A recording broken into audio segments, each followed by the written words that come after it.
வணக்கம். ஆகாஷ்வாணி புதுச்சேரி செய்திச் சுருக்கம் வாசிப்பவர் ஸ்ரீவித்யா ஸ்ரீனிவாசன்.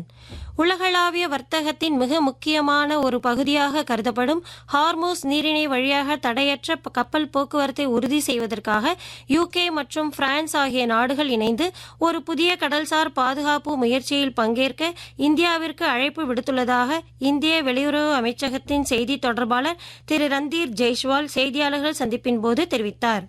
2026ஆம் ஆண்டிற்கான ஹஜ் புனித பயணம் இன்று தொடங்க உள்ளது. நாட்டின் பல்வேறு மையங்களில் இருந்து ஹஜ் பயணிகள் அடங்கிய முதல் குழு சவுதி அரேபியாவிற்கு புறப்படுகிறது. 1,75,000க்கும் மேற்பட்ட பயணிகள் இந்த ஹஜ் புனித பயணத்தை மேற்கொள்வார்கள் என்று மத்திய சிறுபான்மையினர் விவகார அமைச்சகம் தெரிவித்துள்ளது. மத்திய இளைஞர் நலன் மற்றும் விளையாட்டு அமைச்சகத்தின் சார்பில் வளர்ந்த இந்தியாவிற்கான பெண்களின் சக்தி என்ற மாரத்தான் நாளையில் மும்பையில் நடத்துகிறது. இது நாடு முழுவதும் 7 நகரங்களில் ஒரே நேரத்தில் நடைபெறவுள்ளது.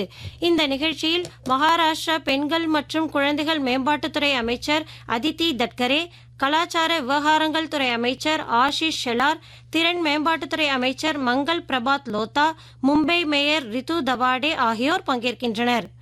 தென்கொரிய அதிபர் திரு லீ ஜே மியூங் 3 நாள் அரசுமுறை பயணமாக நாளை இந்தியாவிற்கு வருகிறார்.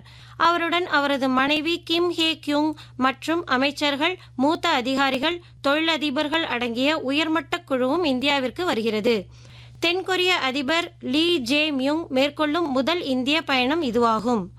IPL கிரிக்கெட் தொடரில் இன்று பிற்பகல் 3:30 மணிக்கு பெங்களூருவில் உள்ள சின்னசாமி மைதானத்தில் நடைபெறவுள்ள போட்டியில் ராயல் சேலஞ்சர்ஸ் பெங்களூரு அணியும் டெல்லி கேபிட்டல்ஸ் அணியும் விளையாடுகின்றன.